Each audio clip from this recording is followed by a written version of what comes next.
Quick, meanwhile, a turn because we've got a major breakthrough to report for peace in the Middle East. The UN Security Council has adopted President Trump's peace plan for Gaza with a vote yesterday at the UN. It lays out a legal mandate for the president's vision of how to navigate the ceasefire and rebuild Gaza after 2 years of war between Israel and Hamas. Russia and China both abstaining from that vote. I spoke with the president myself about his Board of Peace seat back in October. Watch. I want to talk a little about your backup plan, should that not go your way. But just to close the loop here, so are there plans for the U.S. or for yourself to help develop Gaza? We are going to have a Board of Peace. You heard about it. And they've asked me to be the chairman. This is what I needed. But it's very important that to me, peace in the Middle East, that's a big thing. I've heard the term all my life, peace in the Middle East. For 3,000 years, it hasn't happened. The president is set to host Saudi Crown Prince Mohammed bin Salman at the White House today for the first time since 2018. This, an effort to deepen economic and defense ties with the Saudis, as the president confirms he will sell F-35 fighter jets to Riyadh. Joining me now is the former Prime Minister of Qatar and the Minister of Foreign Affairs, His Excellency Sheikh Hamad bin Jassim Al Thani. Your Excellency, great to welcome you to the program. Pleasure. Thank you so much for being here. Let's start off on Gaza. Your reaction to what the UN voted to back President Trump's peace plan for Gaza? I think this is a good development. The most important, the details of this plan is very important for everybody, especially for the people in Gaza. I'm glad they did not treat Gaza as a development project, and they are treating it as a human project. And I think there is steps to be done in this. The first step is to stabilize the patient, I call. If the patient he's in a critical condition, we need to stabilize him before we plan what to do next step and third step. So the first steps, what we need the health situation, we need the infrastructure situation, food, poverty, we need the shelter. There is a million people living in a tent. And now it's a winter. And this I think need a more effort and more concentration from everybody to try to solve this problem now, before the winter is already started. And you could see they are living in the swamp of rain. And I think this is for us, for the world, is a shame that the world can let this happen in a place like a civilized place was the best place history to happen. That's one thing. The second move is how we can make the plan of the president work. And the plan is not only to sustain the ceasefire, but you need to have a plan how you can solve the problem which created this. And the problem, everybody knows the solution, but nobody wants to tackle the solution. And the solution is not what Netanyahu wants, to take everybody out and finish the problem. You need two-state solution. You need a peace process which have an agenda. And the guy which can do this, President Trump, can have a good leverage in both sides, which he can deliver a plan, a workable plan, to give the Palestinian their right to live as a human being in Gaza or in West Bank. The West Bank, it's also a suffering problem, burning trees, taking their olive trees from the grounds, killing, choosing and killing, picking the people. I think this plan, we should not accept this to happen at this time. And I think the committee, or what they call it, which it will happen, which they are talking about it between a few head of states and few people to follow up this matter, need to have priorities. Yeah. And the priorities is how the people now survive, and then how the people have their integrity like any other human being in their country. So from a practical standpoint, how long do you believe it will take to rebuild Gaza, and how do you want that to look from a practical standpoint in the coming years? Well, I think it depends. If the plan is, first of all, the ceasefire plan is workable and it's good and solid, and not there is kind of pick and choose between time to time to kill people walking in the street in Gaza. This plan, I think, first of all, to stabilize the situation, it should be within a month. I mean, food, health, medicine.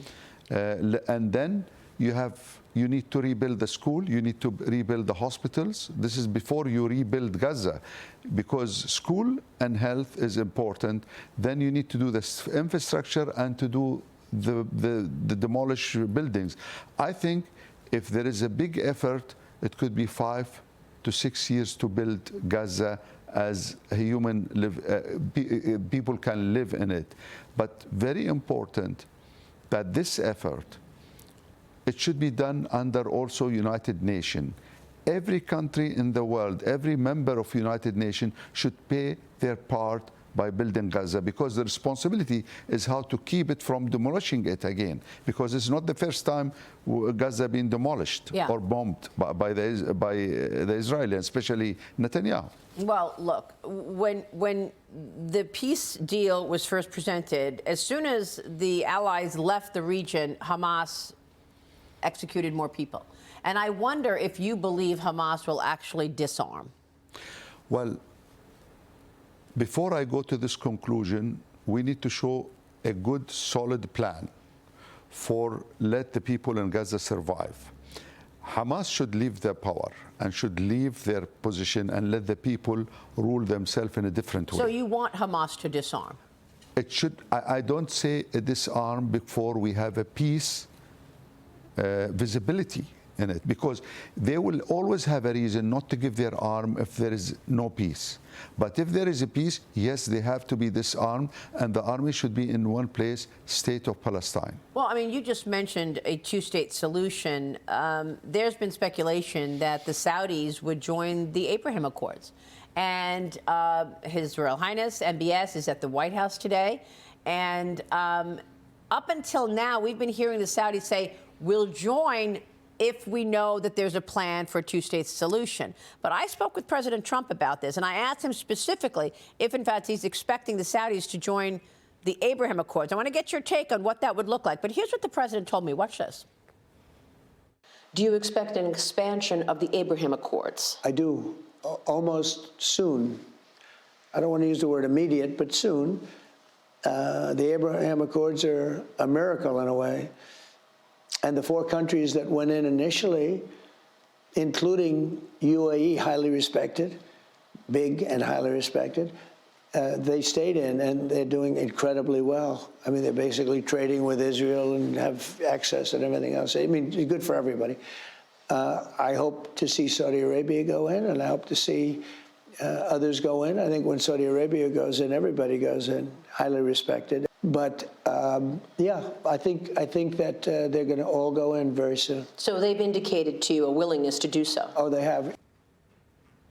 He said they have just this week indicated a willingness to join the Abraham Accords. Your Excellency, Kazakhstan has joined this historic peace accord, the Abraham Accords, early this month after a trilateral phone call between the president and Israeli Prime Minister Benjamin Netanyahu.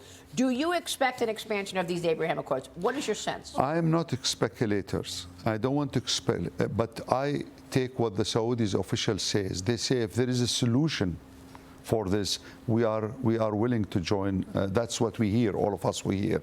Solution is the two-state and a clear path for a peace process which can lead us for the two-state solution and to end this tragedy, which is more than 70 years. And we, especially what happened last 2 years, watching the killing and the damage in Gaza, I think all the Arabs will join any kind of cooperation with Israel. They have no problem with the Israelis.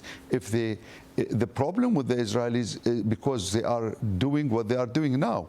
But if they go back and accept the two-state solution and accept peace process, everybody would like to cooperate with the Israelis. We did that when I was in my office. We cooperate with Israelis. We work because at that time there was a Madrid.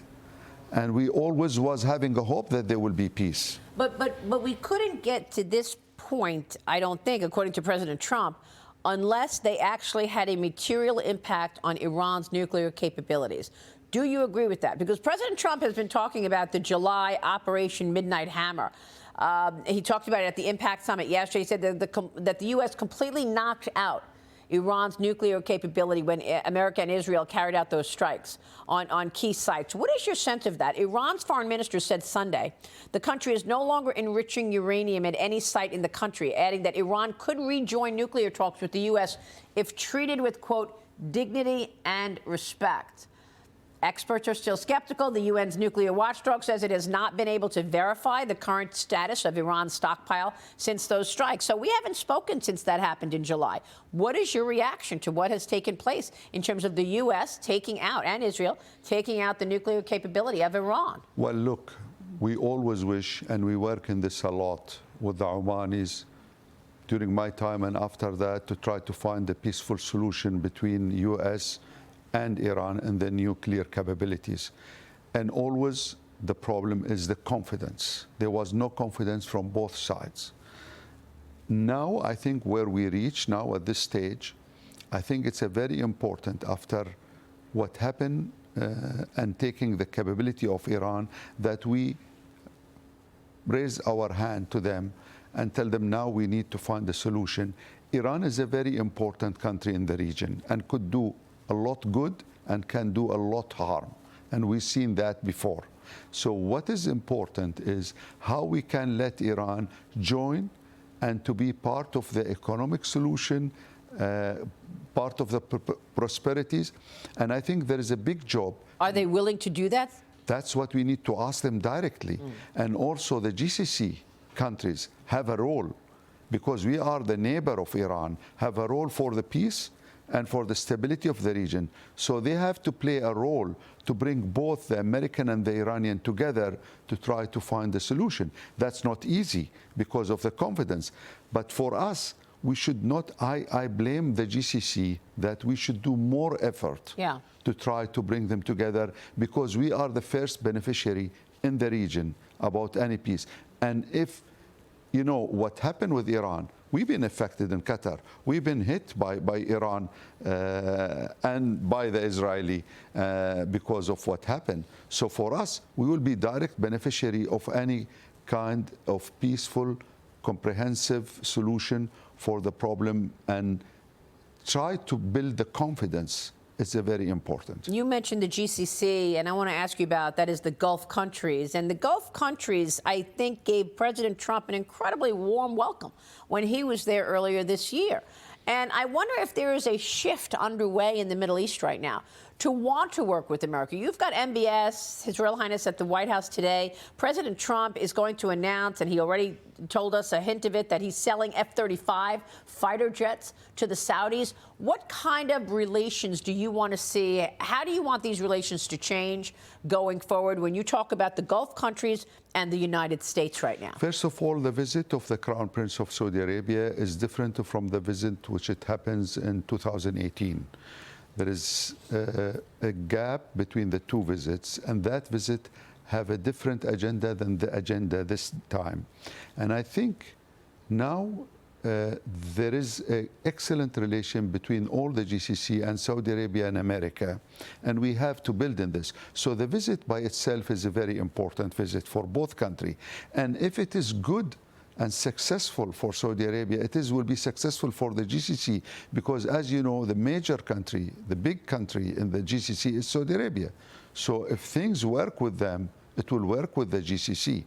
The most important things, we invest the new era of a relation between America and the GCC country.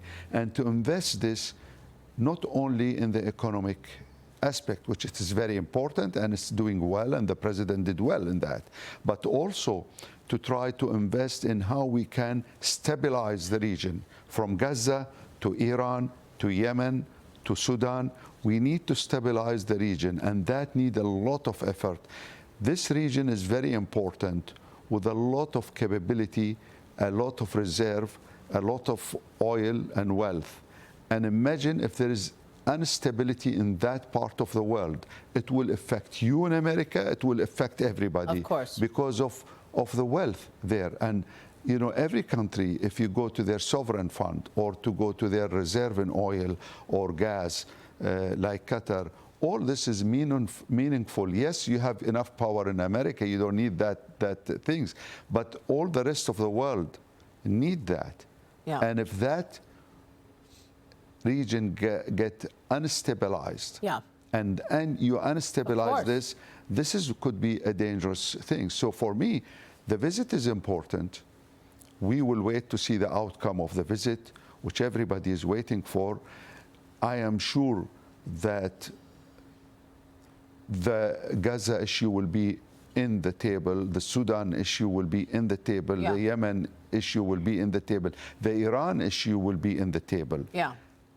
What is the outcome? That's the most important thing for us. And of course, we're also talking about all this investment in America by the Saudis. Real quick before you go, Sheikh Hamad, do you believe that if Saudi joins the Abraham Accords, others in the Gulf countries will follow?